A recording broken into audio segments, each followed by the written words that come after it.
క్రీస్తునందు ప్రియమైన దేవుని బిడ్డలారా, ఈనాటి పరిశుద్ధ దినపు దేవుని సందేశం. దేవునికి భయపడకయు మనుషులను లక్ష్య పెట్టకయు నుండు ఒక న్యాయాధిపతి ఒక పట్టణములో ఉండెను. ఆ పట్టణములో ఒక విధవరాలును ఉండెను. ఆమె అతని యొద్దకు తరచుగా వచ్చి నా ప్రతివాదికిని నాకును న్యాయము తీర్చుమని అడుగుచూ వచ్చెను గాని అతడు కొంతకాలము ఒప్పకపోయెను. తరువాత అతడు, నేను దేవునికి భయపడకయు మనుషులను లక్ష్య పెట్టకయు ఉండినను ఈ విధవరాలు నన్ను తొందర పెట్టుచున్నది గనుక ఆమె మాటి మాటికి వచ్చి గోజాడకుండానట్లు ఆమెకు న్యాయము తీర్చునని తనలో తాను అనుకొనెను. మరియు ప్రభు ఇట్లనెను, అన్యాయస్తుడైన ఆ న్యాయాధిపతి చెప్పిన మాట వినుడి. దేవుడు తాను ఏర్పరచుకొనిన వారు దివారాత్రములు తన్ను గూర్చి మొరపెట్టుకొనుచుండగా వారికి న్యాయము తీర్చడా?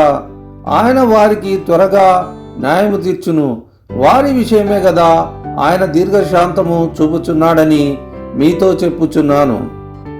లూకాసు వార్త 18వ అధ్యాయము 2 నుండి 8వ వచనం వరకు. చిన్న ప్రార్థన చేసుకుందాం. కనికరం గల మా తండ్రి, ఈ యొక్క పరిశుద్ధ దినమందు చదవబడినటువంటి వాక్య భాగమును బట్టి మీకు స్తోత్రము దేవా. వాక్యములోని సత్యాలను గ్రహించలాగున మాకు ఆత్మీయ నేత్రములను తెరవవలనని, మీ కృపలోనే మమ్మను భద్రపరచవలనని ప్రభువైన యేసుక్రీస్తు వారి దివ్యనామముననే ప్రార్థించి వేడుకొనుచున్నాము తండ్రి. ఆమెన్.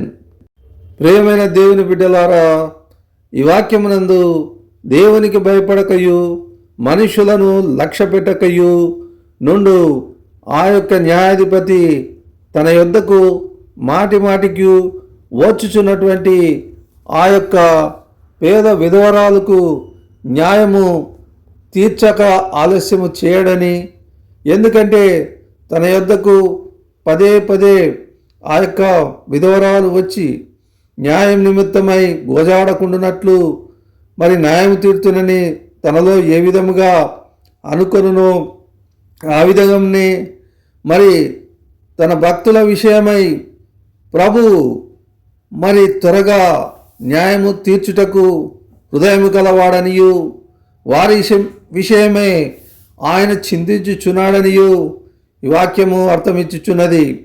కావున ప్రేమైన దేవుని బిడ్డలారా, మరి ఈ యొక్క విశ్వాస ప్రయాణం నందు అలయక విసుకక మరి ఆయనను మనము వేడుకొనినట్లయితే తప్పక న్యాయము తీర్చుననియు ఈ వాక్యము సెలవిచ్చుచున్నది.